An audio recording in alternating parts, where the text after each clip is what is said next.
Bonjour, je vous ai présenté il y a quelque temps la façon dont j'utilise les registres ABCD sur le D850. Donc, dans cette vidéo, je montrais comment je passe d'un registre à l'autre et comment je les ai nommés, mais je ne vais pas présenter les réglages que je mets dans chacun de ces registres. Alors, je répare cet oubli aujourd'hui, sachant que j'utilise pour ça un fichier Excel qui est prêt depuis des années. Chaque fois que je reçois un nouveau boîtier, je crée le fichier Excel avec tous les réglages de l'appareil photo. Au début, ça prend un peu de temps, mais finalement, pour les mises à jour, c'est très simple. Et avec les réglages par défaut et les réglages que je vais utiliser dans les différentes situations avec les différents registres de l'appareil. Donc ça permet de bien comprendre pourquoi on met tel et tel réglage ensemble, et puis si jamais on les perd, on les retrouve plus facilement. Et bien sûr, j'ai aussi une copie électronique des réglages eux-mêmes sur mon PC. Bien, donc ici vous voyez, on a des réglages qui viennent du menu prise de vue photo et des réglages qui viennent du menu réglages personnalisés. Vous avez là les intitulés qu'on trouve sur le boîtier dans la documentation, et dans cette colonne, vous avez les réglages par défaut, les réglages d'usine, qui sont ceux qu'on trouve sur le boîtier. Et là, vous avez les réglages que je mets dans le registre A, dans le registre B, dans le registre C et dans le registre D. Alors, vous voyez aussi que j'ai surligné les réglages qui varient selon les registres. Et nous allons voir dans quelle mesure ça diffère beaucoup. Alors vous voyez tout de suite que pour ce qui concerne les gens ou le paysage, il n'y a pas grand-chose qui varie. En fait, il y a uniquement, on peut dire, la vitesse d'obturation. Quand je fais du paysage, comme je n'utilise que des objectifs stabilisés, je m'autorise à main levée à travailler à une vitesse de moins que ce qui correspond à la focale, c'est-à-dire avec un 50 mm, je mets comme vitesse minimum le 1/25e de seconde, tandis que quand je photographie des gens, eh bien, quel que soit l'objectif utilisé, je vais être au 1/250e de seconde pour que les gens puissent bouger, rire, parler et être toujours net. En même temps, lorsque je photographie des gens, si jamais j'utilise l'AF automatique, j'active la détection des visages. Donc, tandis que ce que j'active pour le paysage, c'est l'obturateur électronique premier rideau, parce que ça donne moins de vibrations. Alors si je suis à des vitesses un peu basses, surtout avec un ultra grand angle, eh bien ça va m'aider. Voilà, donc vous voyez, il n'y a pas grand-chose entre ces deux registres, et on peut se dire que s'il n'y avait que ces deux cas de figure, on n'aurait pas besoin de registres, parce que, bon, modifier 2-3 réglages quand on change de scène, ce n'est pas la mort, c'est presque aussi rapide que de changer de registre. En revanche, vous voyez que lorsqu'on est dans le réglage pour le sport, dans les registres pour le sport, là, il y a beaucoup de choses qui varient.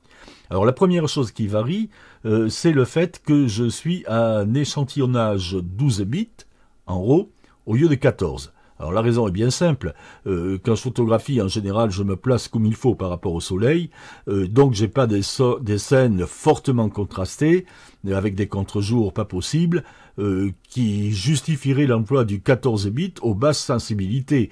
Et en fait, je suis rarement aux basses sensibilités, sauf quand je suis en plein soleil, parce que je vais prendre toutes mes photos au moins au 1/2 millième de seconde. Et c'est pas au moins, c'est 1/2 millième de seconde. J'essaie de ne pas varier, sauf si je suis à l'intérieur, bien sûr, où ça serait peut-être un peu excessif. Mais si je suis en extérieur, c'est toujours 1/2 millième de seconde.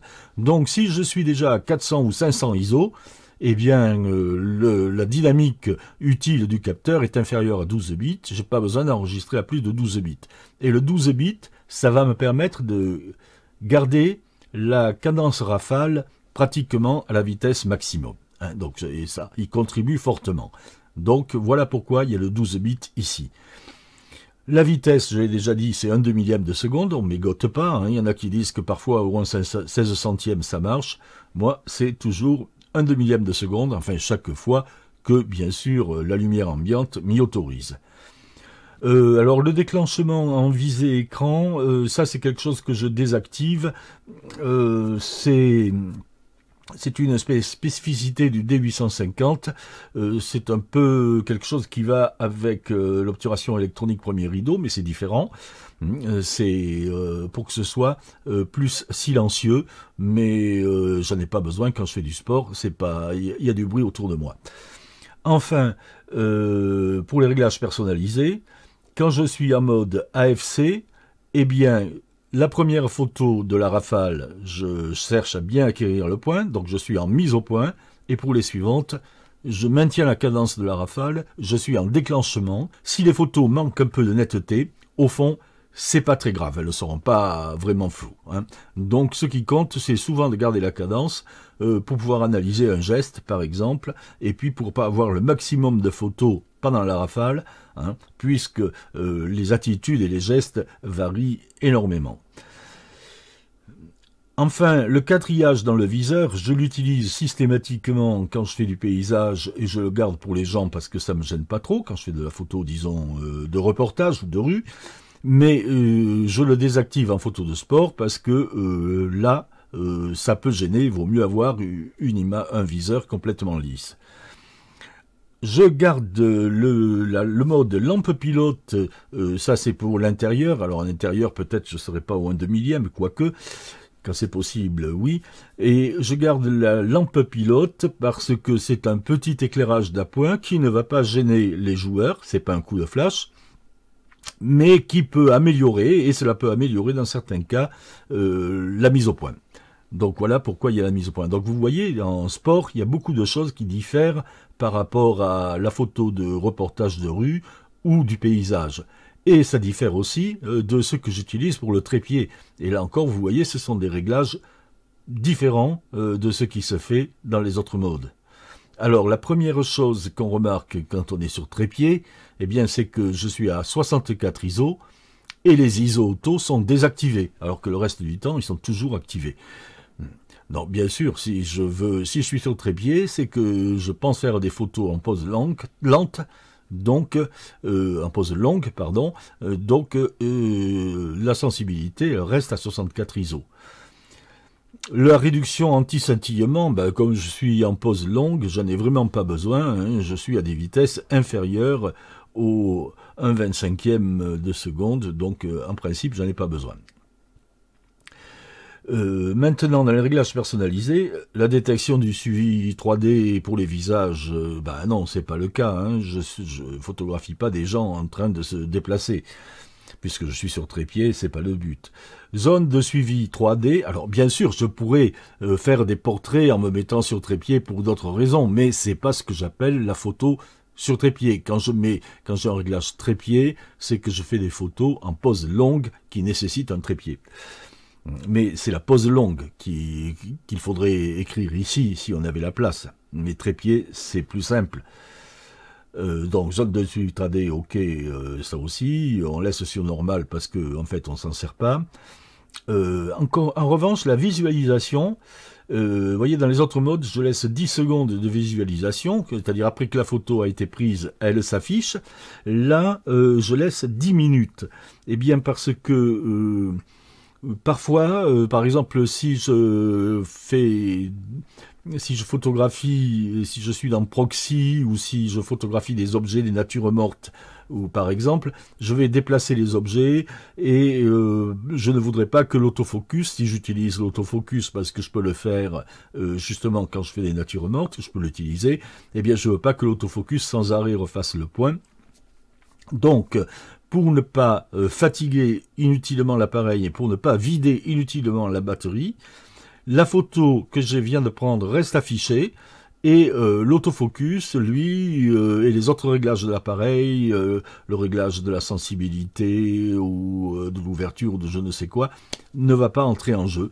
Donc, je laisse afficher la dernière photo prise, je l'ai regardée, et si je dois agencer les éléments de mon sujet, je vais pouvoir le faire. Bien sûr, si je photographie un paysage, ça change pas grand-chose.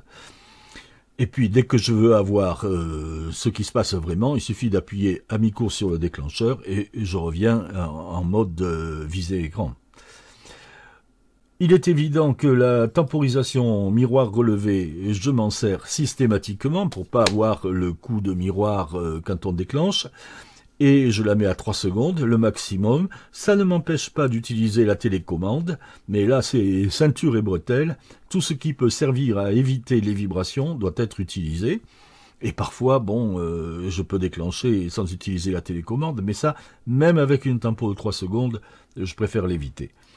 L'obturateur électronique premier rideau, c'est pour ne pas avoir le coup que donne l'ouverture de l'obturateur, qui ça fait une petite secousse qui peut ruiner le début de l'enregistrement, donc on l'évite.